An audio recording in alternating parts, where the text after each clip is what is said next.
भारत में दो प्रकार से मुसलमान पाए जाते हैं। ये सच्चाई है कि कन्वर्टेड भी हैं। जय श्री राम। कभी भारत का एक हिस्सा ईरान हुआ करता था, अफगानिस्तान भी भारत का हिस्सा हुआ करता था। अखंड भारत, जिसे हम पाकिस्तान का हिस्सा हो या बांग्लादेश हो, बर्मा, भूटान, ये हमारा अखंड भारत है।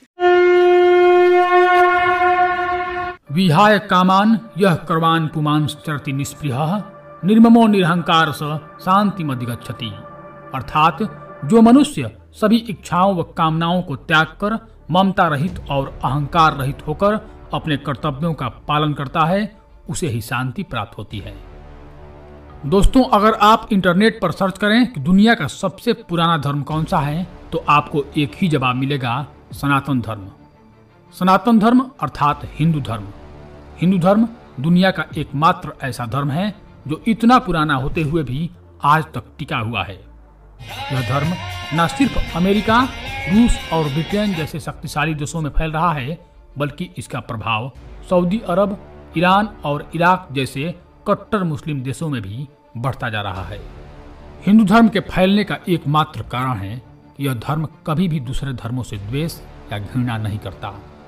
इस धर्म का मूल मंत्र ही है सर्वे भवन्तु सुखिनः सर्वे सन्तु निरामयः। जहाँ ईसाई, इस्लाम और दुनिया के तमाम दूसरे धर्मों को पैगंबरों या संदेश वाहकों द्वारा बनाया गया, वहीं हिंदू धर्म को किसी ने नहीं बनाया है, ना ही निर्माण किया है।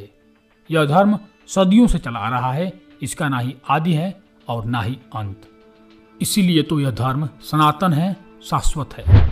दोस्तों, आज से 2000 साल पहले समग्र संसार में सनातन धर्म फैला हुआ था और हर जगह प्रकृति, ईश्वर, ग्रह और नक्षत्रों को पूजा जाता था। धर्म के नाम पर कभी भी लड़ाइयाँ और नरसंहार नहीं होते थे। लेकिन जब से इस्लाम और ईसाईयत का उदय हुआ है, तब से ये लोग अपने धर्म को श्रेष्ठ बनाने के लिए निर्दोष लोगों की हत्या करने लगे हैं। अब तो अधिकतर हत्याएं कट्टरपंथ के नाम पर ही होती हैं। भारत में शुरू से ही देवी देवताओं को पूजा जाता है। ईश्वर का उपासना, यज्ञ और मंत्र हिंदुस्तान के रोम रोम में समाया हुआ है और इसीलिए यह देश दुनिया के तमाम देशों से समृद्ध था, शक्तिशाली था। लेकिन जब से मुसलमानों ने हमारे देश पर हमला किया, तब से ही यहाँ लोगों का मानसिक चेतना बदलने लगा। हालांकि विदेशियों के लाखों हमलों के बाद भी भारत से सनातन धर्म का बाल भी बाका नहीं हुआ। वह पहले भी था, आज भी है और कल भी रहेगा। लेकिन हिंदुस्तान के जो शिक्षित मुसलमान हैं, वे आज भी सनातन धर्म का गुणगान करते नहीं थकते। कुशवाहा राजपूत हैं हम राम को अपना दादा मानते हैं। वे कहते हैं कि यह धरती राम और कृष्ण की है और उनका जय जयकार भी करते हैं। श्री राम हमारे पूर्वज थे, हम उनको अपना आदर्श मानते हैं और श्री राम के नारों पर यदि कोई मौलाना कोई उंगली उठाता है तो उसकी उंगली तोड़ दी जाएगी। और राम जी तो सबके भगवान है। जरूरी नहीं है कि मैं मुसलमान हूँ तो मैं राम जी को नहीं मानूंगी, मैं मानती हूँ। और जो लोग कहते हैं कि वे अपने धर्म को बढ़ाने के लिए दुनिया के तमाम धर्मों का विनाश कर देंगे, तो असल में उनका धर्म उसी समय तबाह हो गया था जब उन्होंने ऐसे विचार अपने दिमाग में लाए थे। दोस्तों, धर्म का दूसरा नाम कर्म भी है। हर इंसान का यह धर्म है कि वे अच्छे कर्म करे। जैसे माता पिता का धर्म है कि वे अपने बच्चों की अच्छी परवरिश करें और बच्चों का यह धर्म है कि वे अपने माता पिता की सेवा करें।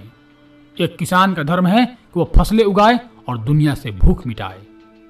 दोस्तों, धर्म और कर्म की यह परिभाषा आपको सिर्फ हिंदू धर्म में ही देखने को मिलेगी। गीता में लिखा है, कर्मण्येवाधिकारस्ते मा फलेषु कदाचन। अर्थात काम करते रहो, फल की अपेक्षा मत करो। जो जितना अच्छा काम करेगा वो सदगति पाएगा। मतलब हिंदू धर्म के ग्रंथों में यह बिल्कुल नहीं लिखा है कि जो ईश्वर की पूजा नहीं करता, जो आरती नहीं करता, जो मंत्र नहीं पढ़ता, वो काफिर है। हिंदू धर्म मानता है कि वसुधैव कुटुंबकम अर्थात समग्र धरती ही परिवार है। इसी वजह से मुस्लिम, जो कि अपने कौम के कट्टर माने जाते हैं, हिंदू धर्म के प्रति बढ़ते जा रहे हैं। दोस्तों, वक्त वक्त पर विदेशी आक्रमणकारियों ने भारत पर हमला करके लाखों हिंदुओं को जबरन मुसलमान बना दिया। लेकिन हिंदू धर्म इतना महान है कि सनातन धर्म को मानने वाले राजा भी कभी दूसरे देशों को जीतकर लोगों पर अत्याचार नहीं किए। फिर भी शताब्दियों से सनातन की शक्ति कभी क्षीण नहीं हुई। कहा गया है कि जो जल्दी फैलता है सिकुड़ता भी जल्दी ही है। ईसाई और इस्लाम हवा के झोंके की तरह इस संसार में आए और अपने कट्टरपंथी और दूसरे धर्मों को नीचा दिखाने की सोच की वजह से बहुत जल्द समाप्त भी हो जाएंगे। तो धन्यवाद दोस्तों, मैं आपका दोस्त रजनीकांत ओझा। यदि आपको यह जानकारी अच्छी लगी हो तो कृपया हमारे चैनल को सब्सक्राइब कर दें। धन्यवाद। हर हर महादेव।